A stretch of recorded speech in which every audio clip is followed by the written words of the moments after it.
Hi everyone, good evening, and thank you for joining us. I am so excited and sort of pleased to be here to introduce Rebecca this evening. Rebecca and I first met at a poetry and care conference last summer and got on really well. And the word care sort of seems really appropriate now reading this book by Rebecca, because the attention to detail, the density in the writing is fantastic. So a lot of people here this evening will hopefully already know Rebecca's work. Her pamphlet, The Fox's Wedding, was published by the Emma Press in 2022. She is a writer, illustrator, opera maker, one of those talented people who run around in the world and make me jealous. And she is going to start this evening by reading for us, and then we are going to talk about the work in the Iron Bridge. So, Rebecca, if you would like to join us and begin the reading for us, that would be great. Thank you, Sarah. Thank you for that introduction, and hello everyone. It's really lovely to be here and to be launching the Iron Bridge, which I feel the need to wave in front of the camera as well. I'm so grateful to Sarah for joining me and helping me with this event, and also of course to everyone at Carcanet who has just done such a brilliant job on this book.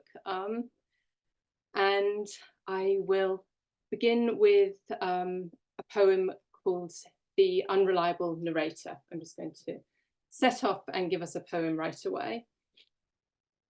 Not a field, a forest, not a key, a hammer, not a sword, a spindle, not a chair, a ladder. She barks like a vixen sparring with shadows in the midnight garden. No guide, she leaves you on the mountain pass to wait in the precinct at dawn in a nest of newsprint, while around you, schoolchildren, rowdy as rooks, gossip, smoke, spar. If there is truth in her, she has yet to find its edge. Still, when she gives you a sprig of larkspur or a glass of tea, take it. The amber leaves blossom as they steep. The glass sings. Take a scalding sip.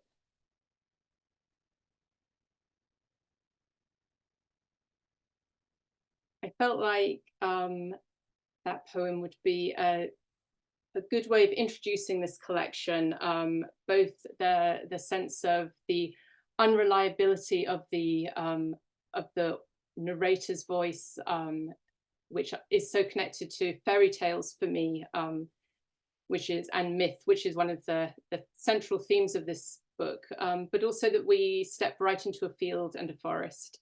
The sense of place is another key element, and I know Sarah and I are going to talk a little bit more about some of the themes and also the way that I ended up structuring what at the beginning felt like a real sort of ragbag full of poems when I sat down to try and make some sense or some order of what had actually been about 10 years of work.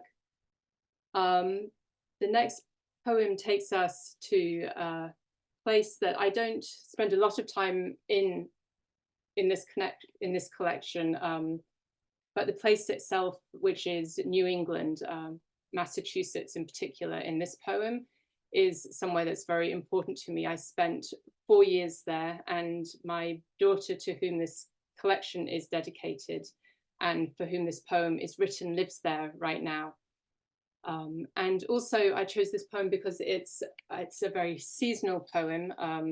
It is set in springtime, and it is full of the greenness of spring, which we are all, certainly in the north of England anyway, really enjoying at the moment. And it's called Pentecost. At season's height, it comes over us like a green flame, snouting the air for summer's imminence. Cloven tongues greening so thickly they must be harvested with scythes.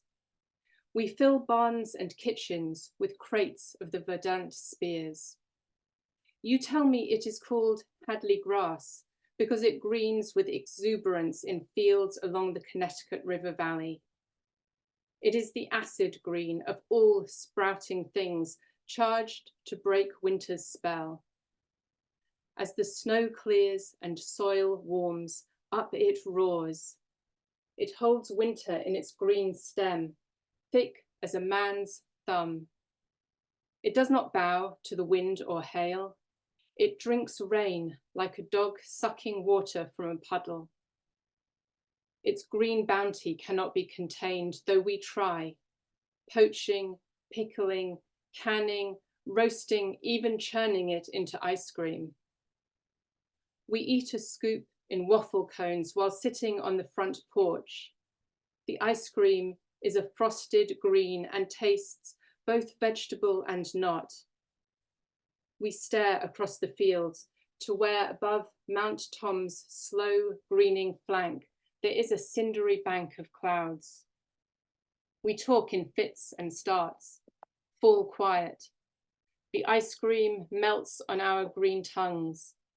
We watch the moon, gold as the yolk of a poached egg, push up through the clouds and sail clear of the hill.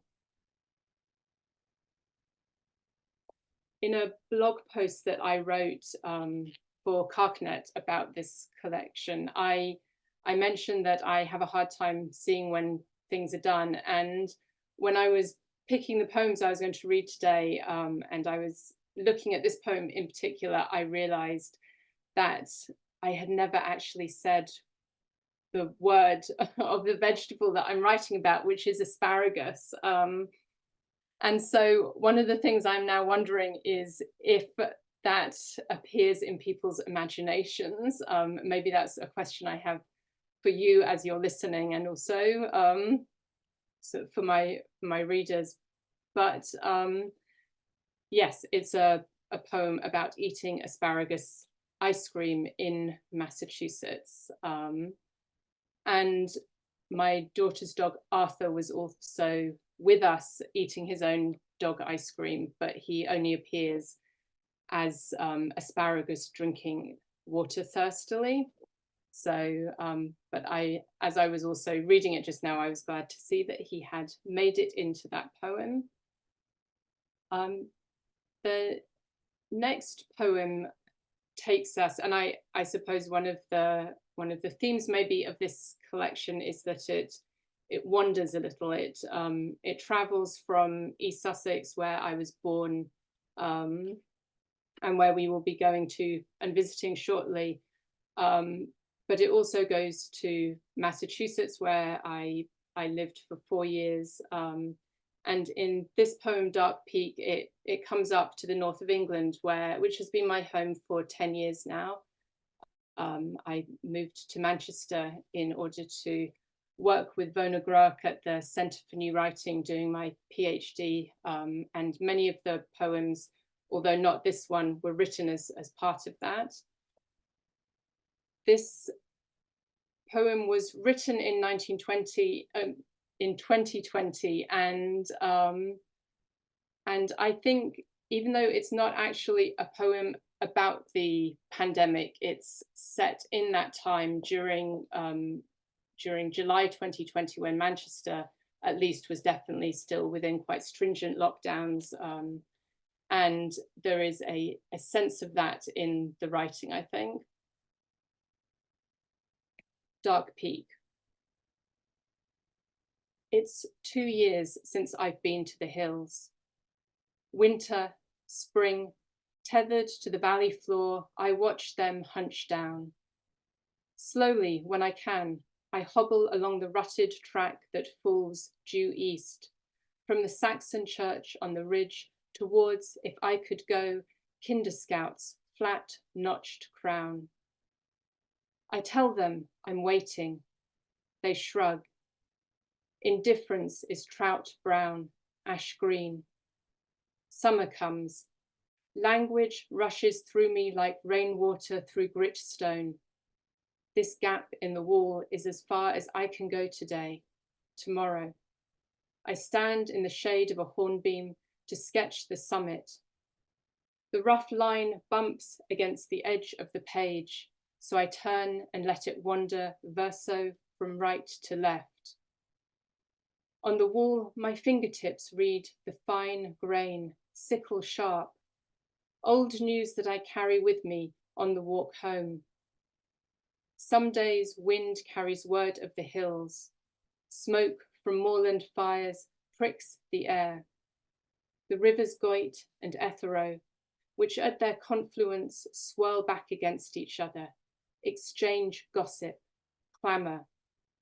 I stand on the bank and listen to their talk of fitful rain, drought, cloudbursts and diversions, during which they probe loose soil, slate tiles, red brick barrow bones and bling, porcelain chips, a blue glass bead.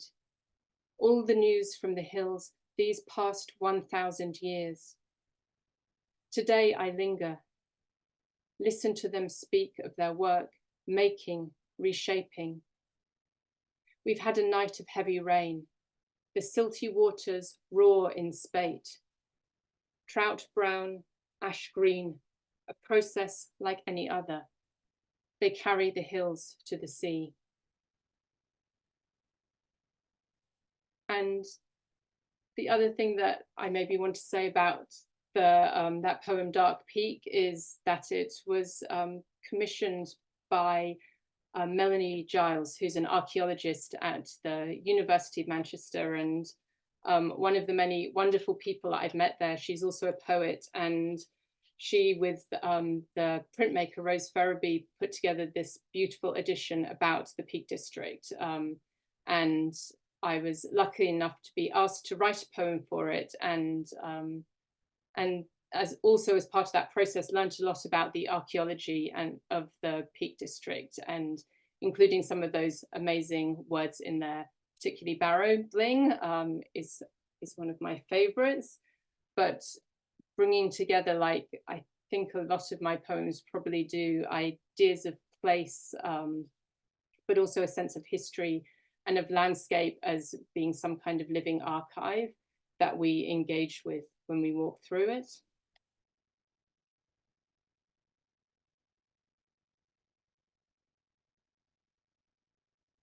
And so continuing really that theme of the landscape as archive, and now going to East Sussex, which is where these poems really began. I took my first steps back into writing poetry after not writing for many years. When I was doing an MA in creative writing in Sussex, I was meant to be writing a novel, but I found myself somewhat rebelliously instead writing poetry again, and just kept with the poetry, which, having looked back not too recently at the novel, I think was a good move, as the novel is really hopeless. But I also, maybe even earlier than that, while not writing, started thinking through the themes of these poems when I was living away from East Sussex. I moved to the United States when I was 20 and spent the first 13 years of my adult life there, and had, and even I loved living there, but also had many moments of homesickness, and found myself often returning imaginatively to the woods that I had grown up exploring and walking in, the sort of countryside of my childhood. And this is a poem that came out of an art project that I did with two very dear friends, Johnny Marsh and Sian Thomas. And when I was still living in Mayfield, the village where this is set, we started what we called a collective, the Four Quarters, and we spent a day a year on the solstices and the equinoxes, where we spent the entire day in the wood together, walking and making or building things, and reading poetry to each other. And this poem is a poem written around that time and coming out of the wonderful conversations that I had with Sian and Johnny, and the reading that we also did around the project. And so this poem is called wone, which is a now archaic word that means habit or custom. The iron bridge stands its ground, gathering land to water across thin air. The drop, 9 foot on either side, holds gusts of midges and looping light from the sandstone bank. Early evening. The western sky is charcoal foxed with gold.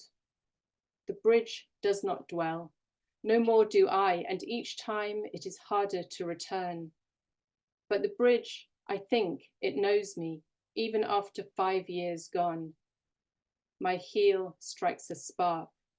Iron on flint, and the bridge recalls the press of my hand on the cold rail and the point I stop, always, and turn to look downstream, to see the way water shivers across a shallow reach of gravel. Yes, the bridge is a thing of this sort, spanning water with iron and concrete to lift me through air and make a place to hesitate and turn, to look downstream. Feel again the rub of the stranger's child, that familiar nudge as the mind unmoors and pours out of my mouth and eyes and ears. And this moment on the iron bridge quiets my eye, and place and time converge and are nested like a yolk inside its shell. The bridge straddles more than half my life, stepping wide across the murmuring stream. It is a charm against fretful darkness. It is the thing I set my mind towards when I step over the threshold, cross the churchyard and down the gully into Parsons Wood.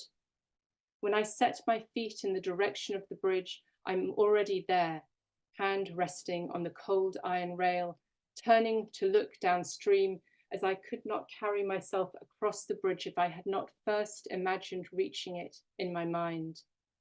For I am here, stuck in this everyday body at my desk, and again climbing over the stile as I write, the copiced wood, then 1 foot on clay and 1 foot on concrete, stepping forward, already there in mind, hesitating at the halfway point, standing as I will always do to look downstream, and only in this way can I cross the iron bridge.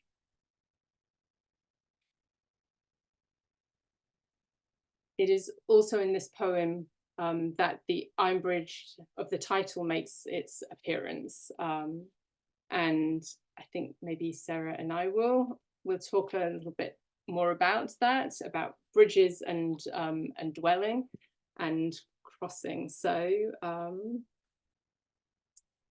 the next poem that I'm going to read is another very different precinct, and actually the only poem in this collection that is a translation. It's a poem that I sort of discovered while working in the John Rylands archive. I was looking through Elaine Feinstein's archive that is part of the amazing Carcanet Press collection they have there. And I found, or was reading through correspondence between Elaine Feinstein, who, as many of you I'm sure will know, is a British poet and also a translator of Russian literature, particularly literature by Russian women poets.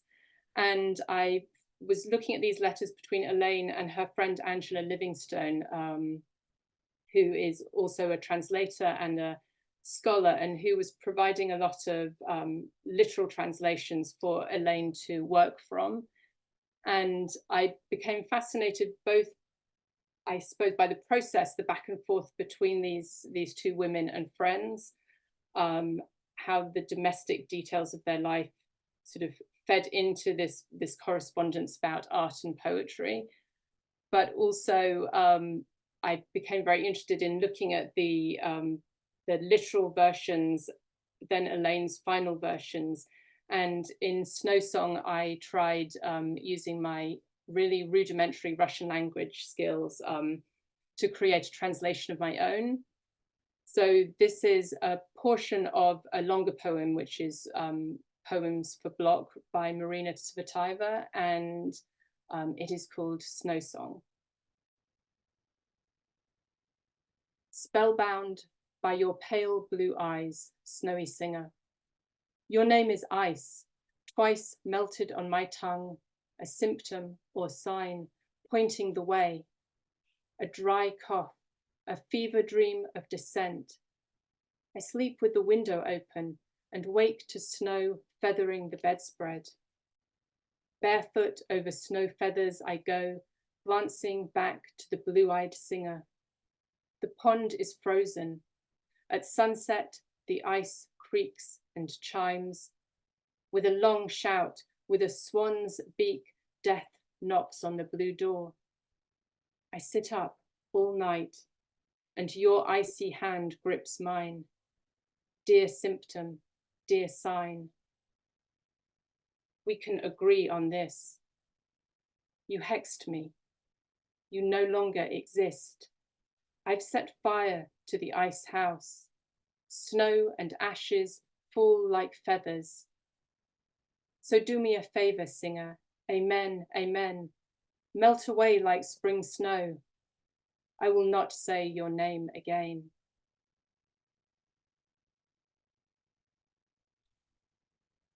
In this poem, we've obviously come away from Mayfield, East Sussex, from the muddy woods and fields there.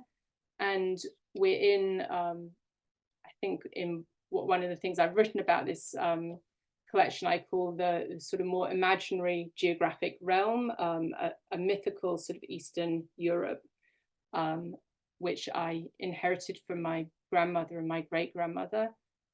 In the next poem that I'm going to read, we make another big jump, but it's sort of a jump from Lancashire to Mexico. I think there's 5 poems in this collection, which are all poems inspired by paintings by the British Mexican artist Leonora Carrington.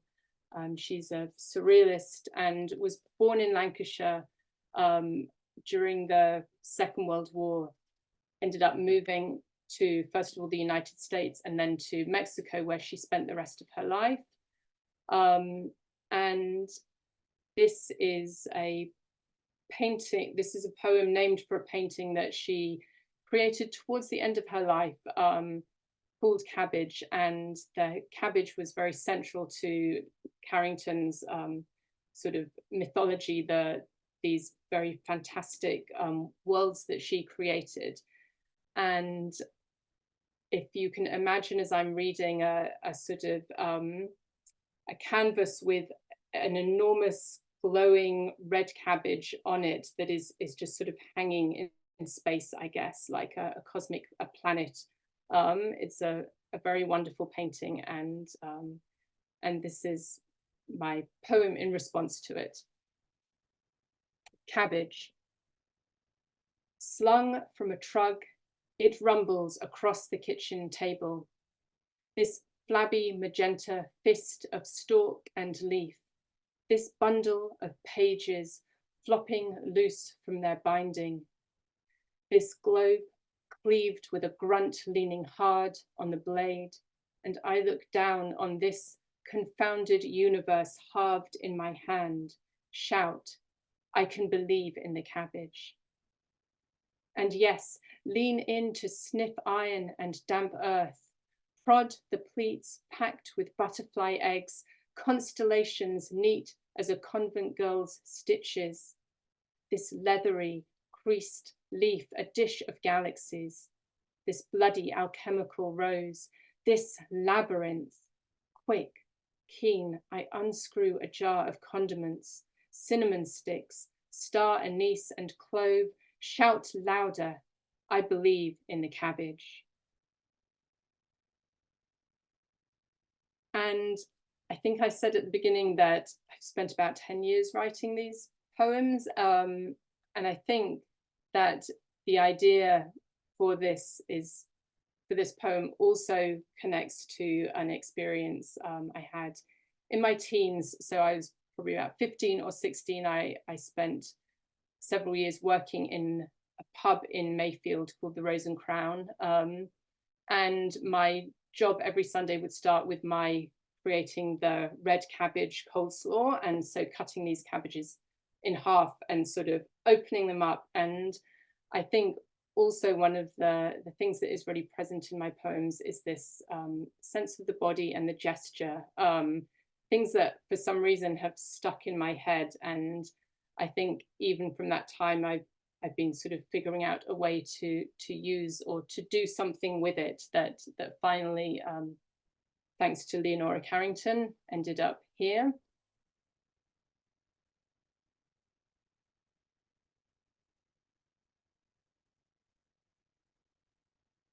So two more poems. And the first one, we returned to the north, to a very frozen north. And I want to say a few things about this. So this poem is a found poem. There's a few of them in this collection.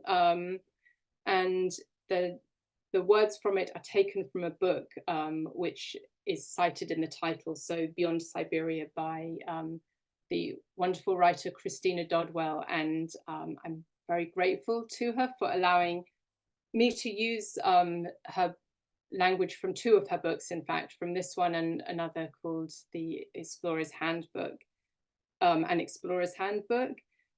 And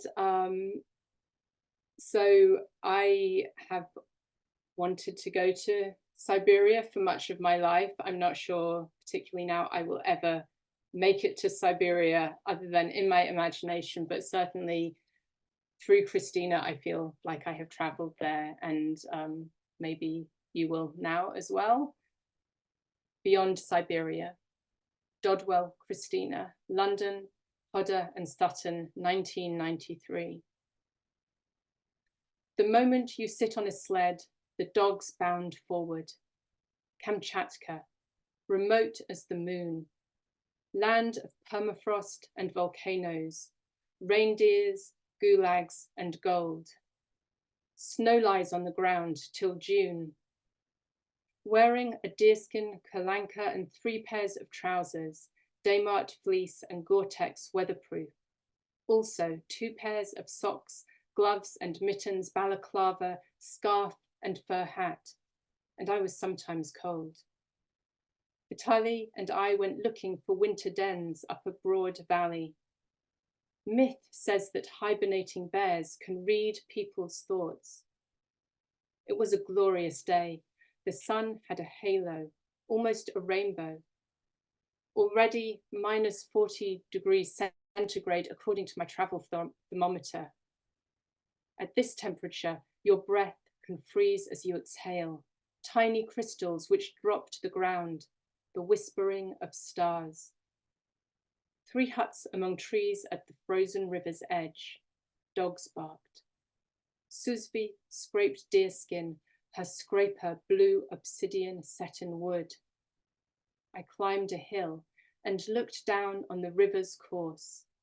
Frozen oxbow lakes, sledge tracks, fishing holes, sea ice cracking into giant plates. Before I reached the track, I heard a sled and a man singing with the full force of his deep bass voice. The valley reverberated. A team of dogs came bowling round the corner, their master wearing a big red fox fur hat and singing with all his might. 6 swans were calling musically as they flew the river's course. At night, I listened to the clicking of hooves as the reindeer herd moved around our camp. We made nettle soup, lunched ravenously on wild garlic, caviar, and bread. I felt inexplicably content. And the final poem also has a Siberian connection. it's based on a piece of work that made up my PhD thesis, which was writing about a collection of Soviet fairy tales. The stories are collected together in what's called the Malachite casket. They're by a writer called Pavel Bajov, and were first published in the Soviet Union in 1938.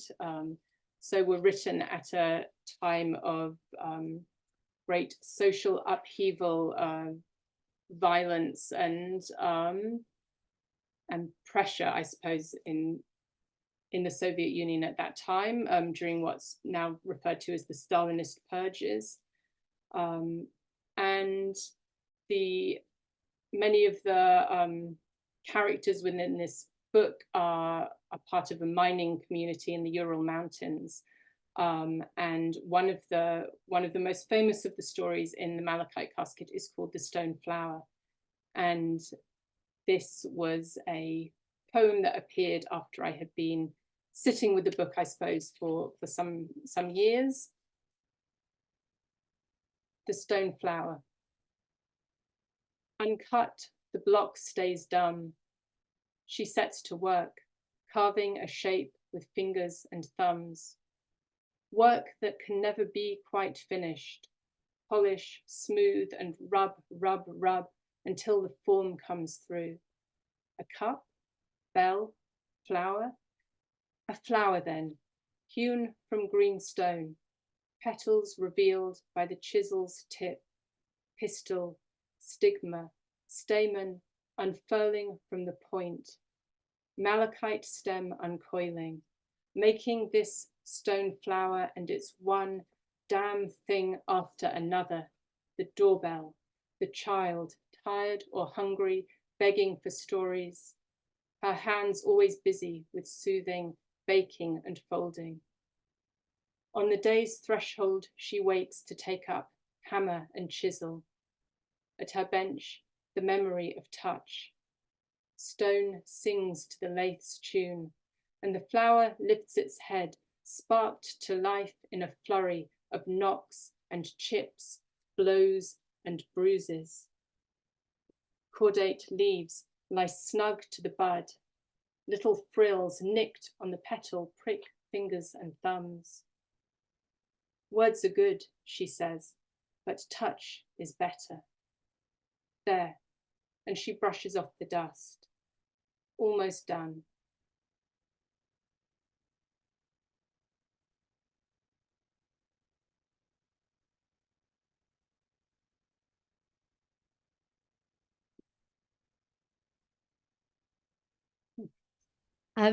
Thank you, Rebecca, for such a wonderful reading. It's so lovely to hear these poems, having spent time reading them. You, as you've said, this is your first full collection. There was the pamphlet with the Emma Press, but you had 10 years worth of material to sift through when making this book. And the book is structured in 4 sections. And so I think it would be good to start with, if you could tell us a little bit about those 4 sections, what they are, but also maybe the process by which you came to those sections when you were putting the book together. Yeah, thank you, Sarah. And it's nice to have another face on the screen as well. And yeah, I think that I described it as a rag bag, didn't I? And it really did feel a little bit like that after working on them for so long. And I'm the sort of person who gets very excited about, I suppose, lots of different things in a way, although I also do have a lot of things that I've sort of been excited about maybe for a very, very long time that keep coming back. And I think I had maybe 6 or 7 sections to begin with, which John McAuliffe, my editor, suggested was a couple too many at least. And so I kept sort of working through, looking for common threads and poems that spoke to each other that I could ask to live in the same sort of room, I guess, or the same house maybe, if a poem is more like a room. maybe the sections are sort of like houses on this little estate that they're all in. And so and the sort of predominant themes of place and memory, and maybe of a fairy tale, and mapping the woods. I think there's also a chronological element. So the sort of poems in that section, particularly the poem Mapping the Woods itself, were some of the first ones that I wrote. And so I went into, or I guess they came out of that woodland landscape, and so it seemed a good way to start the collection. And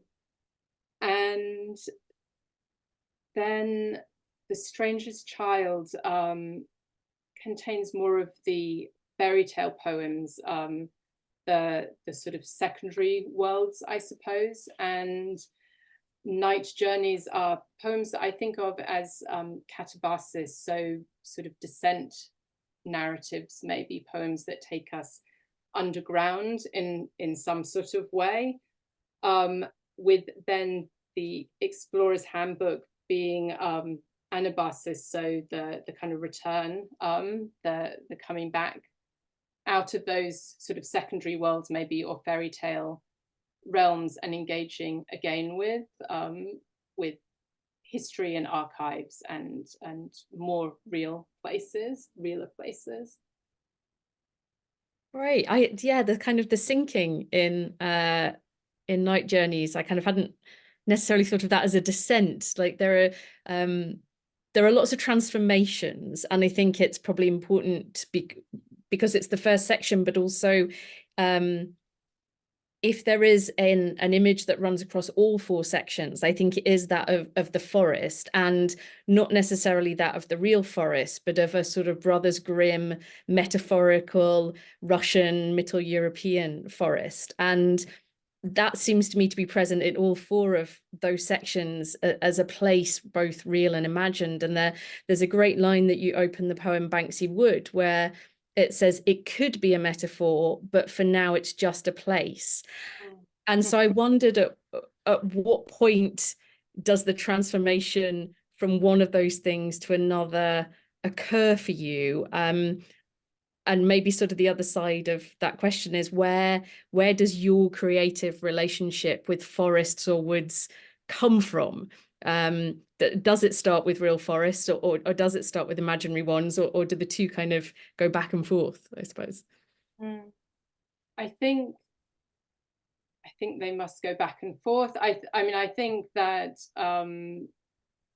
real forests, real woods, I like a lot of poets and writers, walking is an important part of my the way that I write and the way I create, the sort of rhythms of walking, but also the sense of being in the world and observing and stopping and looking at things, and having the sort of time and space to think. And actually that's something I've done since childhood. So growing up in the 70s in rural East Sussex, where you were sort of put outside the door in the morning and then came home at dinner time, and in between were kind of unsupervised, and would, you know, go into the lanes and the woods and down into stream beds. And so I think that is something I carry with me. But I also at the same time was reading fairy tales through my childhood, and also listening to my grandmother's stories of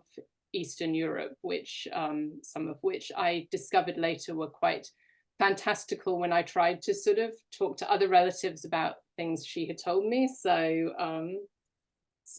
yeah, these different places, the idea of walking through the woods of East Sussex where there are no wolves, but feeling the sort of the wolfishness of that place. Yeah. And to what extent then you sort of talked about noticing and walking. A lot of the language in this collection, I was saying to you in our kind of pre-chat, I had to go and look things up, which is always a delight for me. I learned new words and new terms. To what extent do you think that the writing in this is actually asking people to engage, I suppose, in that process of noticing, and of learning new things and pausing in the language and the particular vocabularies or languages that you're using? Um, yeah, we talked about the Sussex dialect, didn't we? That had sort of made its way in, and I think maybe that question speaks to folk music, which actually isn't something we discussed in our pre-chat, but that was an important part of my childhood. My mother is a folk musician, and so I grew up with this sort of presence of folk music culture, but also with people, my mother and grandparents, who were very interested in Sussex history and rural culture, and so and knowing people in my childhood for whom Sussex dialect was still a lived spoken experience. And so I have this the Sussex dialect this little dictionary.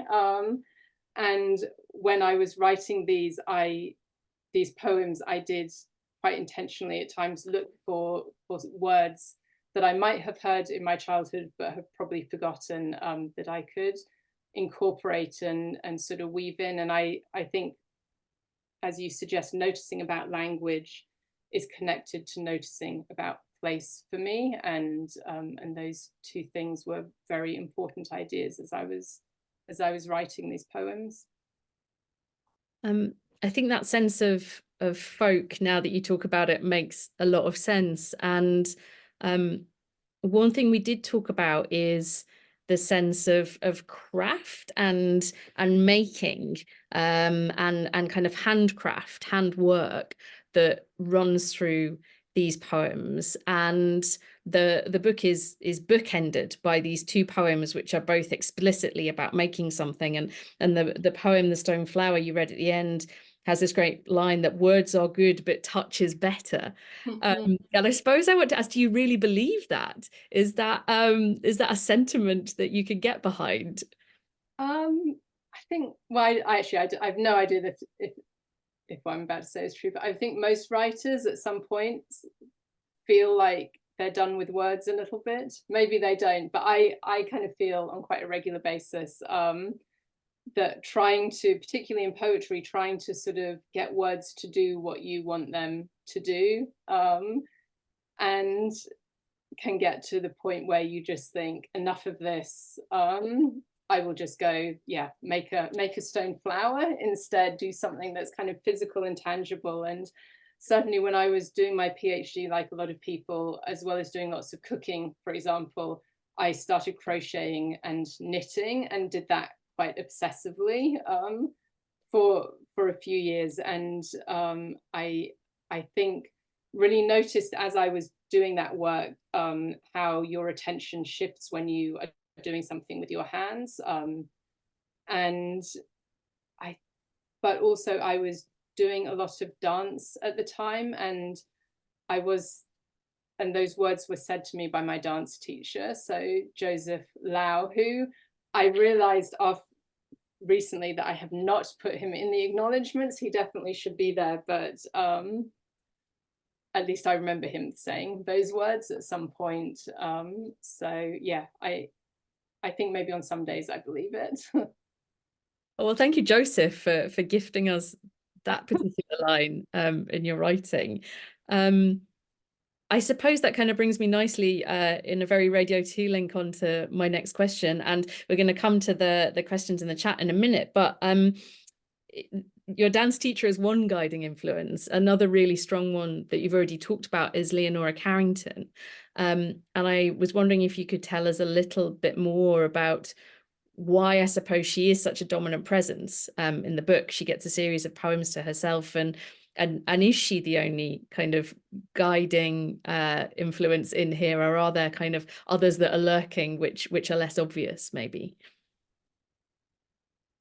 I think Leonora Carrington, I've been fortunate enough to see a couple of quite extensive exhibitions of her work, and I think art that visual imagery is very important to me. I think quite visually, and I just felt like a lot of people when I saw her work, I felt this deep sense of connection. She has also written some wonderful books, including one called The Hearing Trumpet. And her sort of work around and her interest in things like alchemy and crones and witchcraft and tarot are all things that, yeah, I just am also very interested in. And so I enjoyed exploring the sort of vocabulary, I suppose, her visual vocabulary, and some of her ideas by trying to write responses to particular paintings. There's definitely lots of other people lurking in this collection. But I suppose looking at the time, the main one that I will mention is Kate Marsden, who is the second explorer. So as well as Christina Dodwell, who's a still living explorer, and Kate Marsden went to Siberia in the 1870s. She made this truly remarkable epic journey on sled and horseback, and she was looking for a cure for leprosy. She was a nurse and had managed to raise money to make this journey, having heard that there might be this herb in Siberia. And she came back to the United Kingdom eventually, wrote a book about her travels, and then moved to Bexhill-on-Sea in Sussex, where I have family, including my wonderful sister Rachel, who was working at the museum there and told me about this woman who was one of the founders of the museum. And so I became very interested in Kate, and yeah, sort of explored her life and her archive, and wrote a series of poems. So and she's definitely not a lurker. She's very brash and vocal, and that probably comes through in the poems I've written about her. Yeah, it's one of my favorite poems, actually, the sort of the one in her voice. I am going to take us over. We have got a couple of questions from people who have been watching. So the first I'm going to take is, and this kind of ties into just the question about influence we've just been talking about, is does your opera work influence your relationship with words and your poetry writing, either for good or the opposite? Which is a great question. Thank you, Bona. Yeah, I think maybe not for good, just by providing a distraction, like as a creative person, to be distracted away from the thing I feel like I should be doing by another, even more enticing opportunity, maybe. But I think overall that I would say the influence is a very good one. I'm very interested in ideas of performance and theatricality, and I think sort of as time went by and I was working on this collection, I became sort of more interested in those ideas.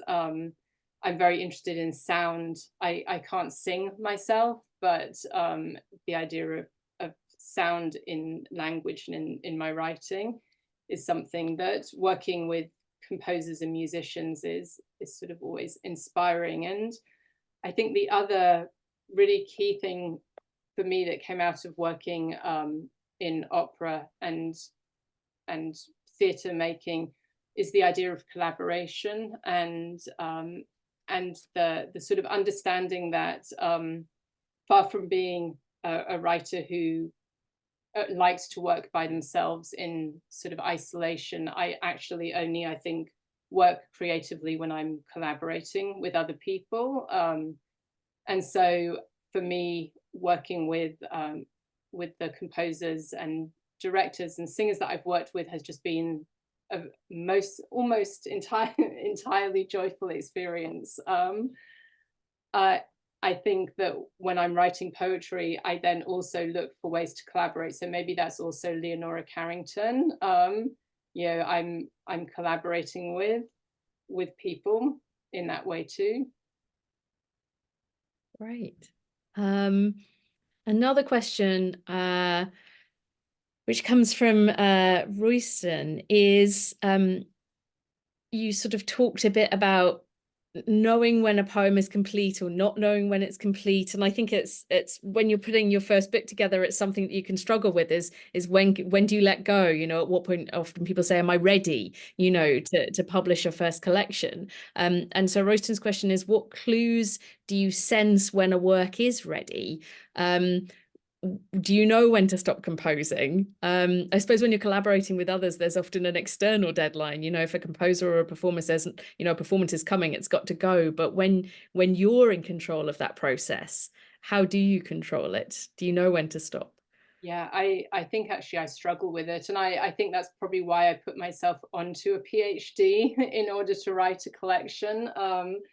And why I apparently really love commissions or things with deadlines, because that does provide that external sort of boundary, doesn't it? But I think also sort of working with other writers, that I have writing groups, and that has been, from the sort of beginning of my writing life, that has been such an important part of it, is having a small group, sometimes just one or two other people, to exchange work with, and to have a voice who you can also listen to, and help you understand when something is done. And I think the other thing is that I learned through working with Bona, is that you just have to keep going much longer than you think. And I would almost say that my bigger problem is thinking things are done too soon, and needing to kind of keep myself returning to drafts over and over again. Although also, once the collection was typeset, I was trying to make changes and being told that no, it was too late, that was it. So I think you're in good company. I remember seeing some drafts of Heaney's at the British Library that had clearly kind of come back as proofs, and he's rewriting whole poems in places. And you yes. think kind of either the cheek of it, or do you have to be sort of at Heaney levels of fame when you can return that kind of manuscript to your publisher? I'm not sure, to your editor. I think you do. Yeah. We've got another question from the chat from Thea, which is, what's your relationship to form, and how do you decide which form to use? Now, I could have, having read this book, there are so many different forms in the book. I'm intrigued to know how you can answer that question, actually. Yeah, it's a good question. Thank you. Hello there, Thea. I think that my relationship to form is that I need the content to sort of let me know what it's looking for me to do with it. I'm also really apparently unable to write sort of like recognizable forms like a sonnet. I have tried and failed to write those kind of poems, but I do work. I think the closest I've probably got in this collection to is to a ghazal in Pentecost, which it's not a true ghazal by any means, but I was definitely playing with some of the ideas from that form in there. I think I'm interested also in the appearance, so maybe a little nudge towards concrete poetry. So with Dark Peak, the sort of shape of the hills that I was looking at, particularly of Kinderscout, and then in Wone with the poem Bridges across 2 pages. So yes, I'm not sure if that's a very good answer, but that's the best I can do for right now. That's great. We are coming up to time, but there is one thing that I know everyone involved in this book is really keen to talk about, and that is the cover. And so perhaps a kind of fitting place to end might be if you could just tell us a little bit more about where this image came from, and why you chose it. Yeah, so the really beautiful photograph on the cover was suggested to me by Carol Maver, who is in my writing group, and she's a an art historian as well as a fiction writer, and so I knew, and as other members of my writing group are also art historians, so I knew there'd be good people to talk about visual images. And as soon as I sort of said to them I was looking for a cover image, Carol suggested Karl Blossfeld, who is a German photographer. And the ferns on the front are, in fact, plants, but he started his career as a sculptor, and he was actually apprenticed to an ironworks. And so in this enormous series of plant photos that he took, there is this incredible element of them being sculptural objects, and particularly as if they look like they're cast from iron. So yeah, and also there's just such a fairy tale like quality, this sense of imminence, I think, imminent transformation maybe, in that coiled up image. And you mentioned that you can almost see little faces in them like gargoyles, which yeah. And also now that I think about it, also cabbages, maybe. Yes, yeah, Sure, I'm kind of, I lobbied very hard for cabbage to appear in the reading this evening, so yes. I'm really glad that it turned up there. Um, Brilliant, thank you. We are sadly out of time. There is so much in this book. We could keep talking about it for another hour, but sadly we are coming up to our time. So I would urge everybody to please use your discount codes, buy the book, and enjoy even more of Rebecca's fantastic work. So thank you, Rebecca. It's odd on these webinars that you can't hear the applause, so I'm just going to clap you here now so you can hear some applause. Thank you very much for reading and talk this evening. Thank you. Thank you both so much. Congratulations, Rebecca. It was great to hear the poems read out loud. And thank you, Sarah, for hosting so graciously. And thank you guys for all of your messages. There's so many messages in the chat. Like it was like ding, ding, ding, ding. So it was great to see that. I've put the link in the chat, but it's disappeared already, like with all your messages. So please check your emails tomorrow. Do buy a copy of the book. And obviously get in touch with me if you have any problems with any of that. So our next book launch is next week, I think, on the 24th of April. We're launching Rory Waterman's new book. He's going to be talking to Declan Ryan about that. That's in the chat for you as well, and you can sign up for our newsletter so you won't miss any of our events. But that's everything. So well done again. It was a really lovely event. So thank you both very, very much, and thank you guys again. But that's everything. So goodbye. Thank you, Jazz. Thank you very much, Sarah. Good night. Good night.